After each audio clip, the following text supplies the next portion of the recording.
राहुल गांधी जिस तरह आंख मूंद कर प्रधानमंत्री नरेंद्र मोदी और भारतीय जनता पार्टी पर हमले करते हैं, उससे कई बार कांग्रेस के लीजेंडरी नेताओं के फैसलों और पार्टी के गुड वर्क की भी मिट्टी पलीद कर देते हैं। लेटरल एंट्री को लेकर जिस तरह का विरोध अचानक राहुल गांधी ने शुरू किया, वह कुछ ऐसा ही है। लेटरल एंट्री की शुरुआत कांग्रेस के समय ही हुई और कांग्रेस ने इसका बहुत बढ़िया उपयोग भी किया। राहुल गांधी के विरोध को देखते हुए केंद्र सरकार ने मंगलवार को लेटरल एंट्री के विज्ञापन पर रोक लगा दी। कांग्रेस के नेतृत्व वाली यूपीए सरकार सबसे पहले लेटरल एंट्री कॉन्सेप्ट लेकर आई थी।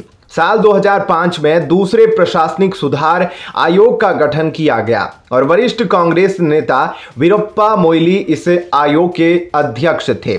राहुल गांधी अगर यूपीए सरकार को एनडीए सरकार से बेहतर मानते हैं तो उसके पीछे कौन कौन लोग काम कर रहे थे, यह भी उन्हें समझना होगा।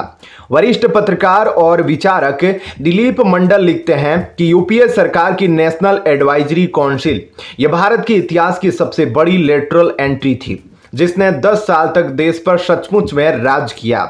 इसके शिखर पर सोनिया गांधी थी। सारे फैसले यही हुए। यह सलाहकार परिषद सुपर कैबिनेट की तरह काम करती थी।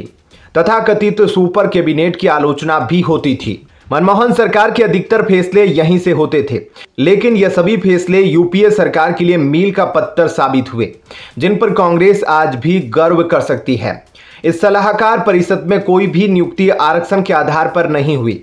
अब राहुल गांधी कहते हैं कि लेटरल एंट्री में भी आरक्षण होना चाहिए, तो क्या वो सीधे अपनी मां के फैसले को नकार रहे हैं? बीजेपी सांसद सुधांशु त्रिवेदी कहते हैं कि राहुल गांधी और उनके खानदान के आरक्षण और SC ST OBC को लेकर जो विरासत है वो किसी से छिपी नहीं है और उनकी अज्ञानता भी किसी से छिपी नहीं है। मैं राहुल गांधी से पूछना चाहता हूं कि हमारे कैबिनेट में जो सचिव बने हैं वो किस बेंच के हैं। उन्हें न पता हो तो हम बताते हैं कि वे 1987 बेंच के हैं, जब उनकी पार्टी और उनके पिताजी की सरकार थी। उन्होंने क्यों OBC को आरक्षण नहीं दिया था? सरकार के लेटरल एंट्री के फैसले पर यू टर्न के बाद कांग्रेस सांसद राहुल गांधी की प्रतिक्रिया सामने आई है। राहुल गांधी ने कहा, संविधान और आरक्षण व्यवस्था की हम हर कीमत पर रक्षा करेंगे। भाजपा की लेटरल एंट्री जैसी साजिशों को हम हर हाल में नाकाम करके ही दिखाएंगे। मैं एक बार फिर से कह रहा हूं, 50% आरक्षण सीमा को तोड़कर हम जातिगत गिनती के आधार पर सामाजिक न्याय सुनिश्चित करेंगे। जय हिंद।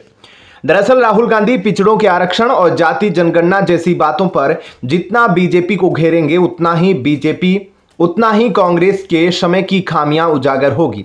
यह बात अभी पिछड़ी जाति के बहुत से लोगों को पता नहीं होगी कि मंडल कमीशन की रिपोर्ट इंदिरा गांधी के समय आ गई थी, पर उन्होंने लागू नहीं की। राजीव गांधी भी प्रधानमंत्री बनने के बाद इस रिपोर्ट को दबाए रखे। 1989 में विश्वनाथ प्रताप सिंह की जब सरकार बनी तो मंडल कमीशन की रिपोर्ट लागू हो सकी। उसके बाद यूपी की सरकार 10 साल तक रही, पर जाति जनगणना की रिपोर्ट जारी नहीं हो सकी। आज भी कर्नाटक में जाति जनगणना की रिपोर्ट धूल खा रही है। राजस्थान, मध्य प्रदेश, छत्तीसगढ़ में कांग्रेस की सरकार रही, पर जाति जनगणना नहीं हो सकी। छत्तीसगढ़ में इंटरनल जाति जनगणना हुई, पर उसे भी कांग्रेस सरकार ने जारी नहीं किया। राहुल गांधी से यह जरूर पूछा जाएगा कि नीट ऑल इंडिया सीट में OBC कोटा यूपीए सरकार ने क्यों लागू किया। जाहिर है जब राहुल गांधी जाति जनगणना और पिछड़ों के आरक्षण की बात करेंगे, तब यह बातें उनसे पूछी जाएगी। ऐसे में फिलहाल इस खबर में इतना ही। आपका क्या कुछ कहना है इस खबर को लेकर कमेंट सेक्शन में जरूर बताएं। साथ ही वीडियो को लाइक शेयर जरूर करें। धन्यवाद। जय हिंद।